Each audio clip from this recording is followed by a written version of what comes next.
personas. Una filosofía, en definitiva, donde el aula y el centro sean espacios para practicar y vivir la democracia.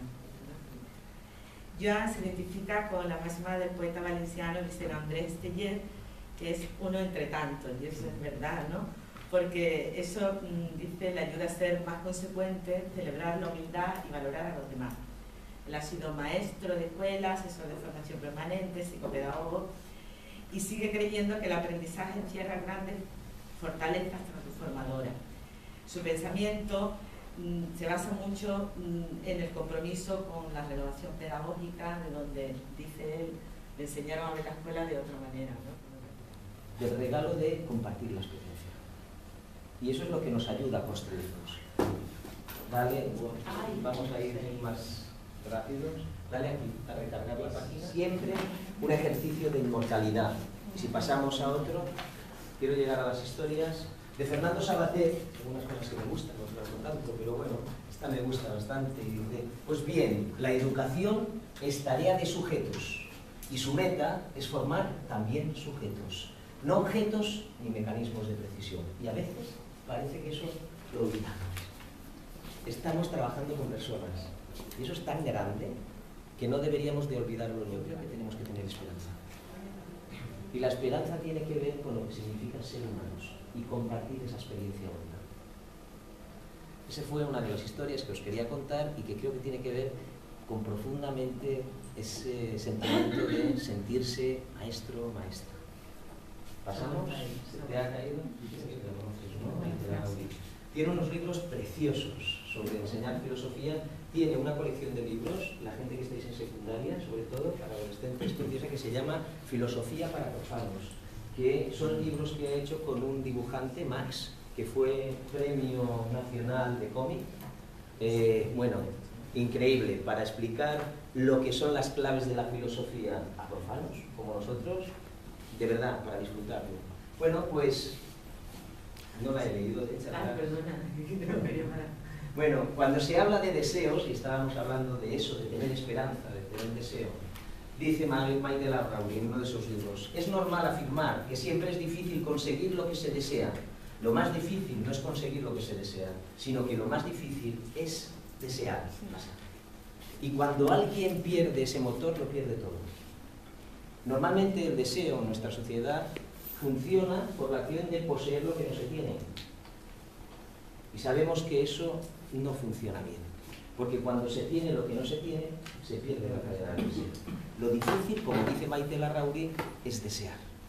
Mientras se desea, hay movimiento. ¿Vale? Esa es una obligación que lleva la docencia, que lleva el magisterio. Porque si no, podemos acabar haciendo gilipollas.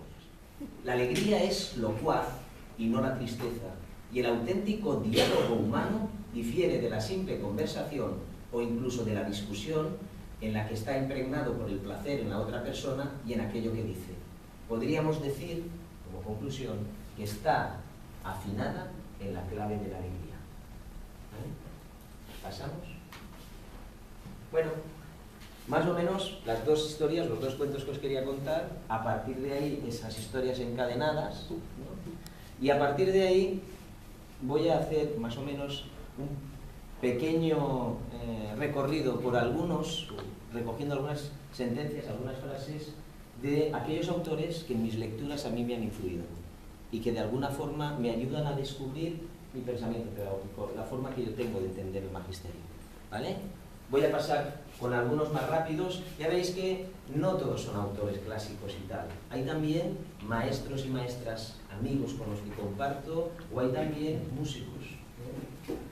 Manuel Rivas, una frase para mí preciosa, dice, no, el maestro don Gregorio no pegaba, al contrario, casi siempre sonreía con su cara de sapo. Manuel Rivas ha escrito mucho sobre memoria histórica, sobre maestros y maestras de la República, sobre coeducación y demás. Cuando dos se pegaban durante el recreo, él los llamaba, parecéis carneros, y hacía que se estrecharan la mano.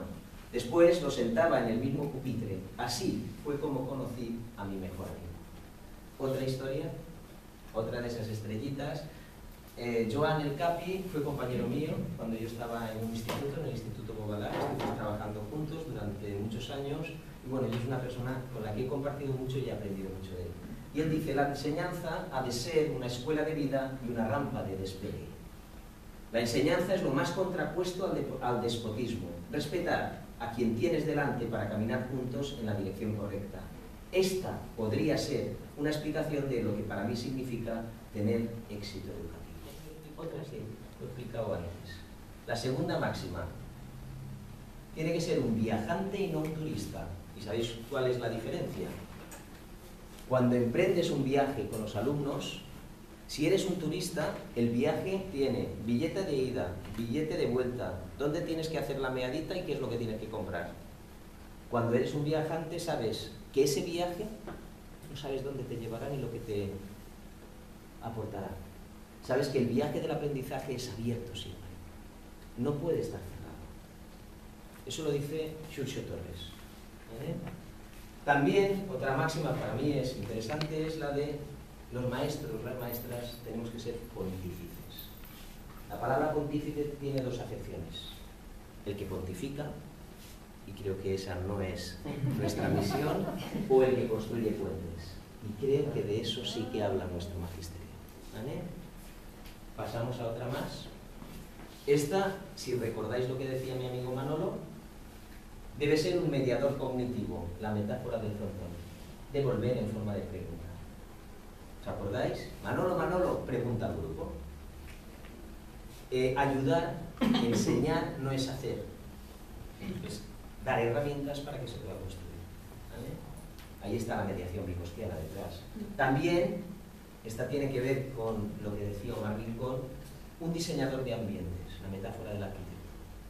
Porque son los contextos los que a veces excluyen a las personas. No las personas que por sus capacidades o no capacidades están fuera. Son los contextos y cómo los diseñamos. Pasamos. La sexta, un agitador. Y ahí recogemos sobre todo el postulado de María Montessori. ¿Vale? ¿Seguimos? Un líder democrático.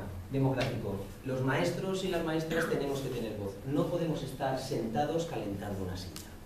Hemos de liderar grupos y procesos. Lo que pasa es que desde mi punto de vista y en aprendizaje cooperativo, ese liderazgo tiene que ser distribuido. Ese liderazgo tiene que ser democrático. Ese liderazgo no debe generar personas dependientes, sino personas autónomas. Ese liderazgo tiene que saber quitarse para dejar otros liderazgos. Si conocéis lo que es el tema de los liderazgos distribuidos y demás, hay muchísimos artículos ya y mucha investigación hecha sobre el liderazgo distribuido en educación, muy interesantes. Otra cosa que para mí es interesante, seguirse por o regirse por la ética del hacker. Y a veces ahí nos confundimos, no es lo mismo hacker que cracker. En la cultura del hacker hay un libro precioso que se llama La ética del hacker, si podéis leerlo, que habla de... La ética del hacker es una ética solidaria, es una ética por el conocimiento y el saber universal. Es lo que suelen hacer los hackers, que es construir herramientas que ofrecen gratuitamente al mundo, no otra cosa. El cracker no, el cracker busca sus conocimientos para hacer daño o para sacar una posición. Tiene que ser un activista de los derechos humanos. Bueno, pues todo esto se resume en tres cosas. Si hacemos el caldo y nos quedamos con la sustancia, un poco de marino, un poco de poeta y un poco de pirata. Que en definitiva, conocéis, ¿no?, el poema de Gabriel Celaya, educar es lo mismo que poner un motor a una barca. Hay que medir, pensar, equilibrar y poner todo en marcha. Pero para eso uno tiene que llevar en el alma un poco de marino, un poco de pirata, un poco de poeta y 1,5 kilos de paciencia concentrada.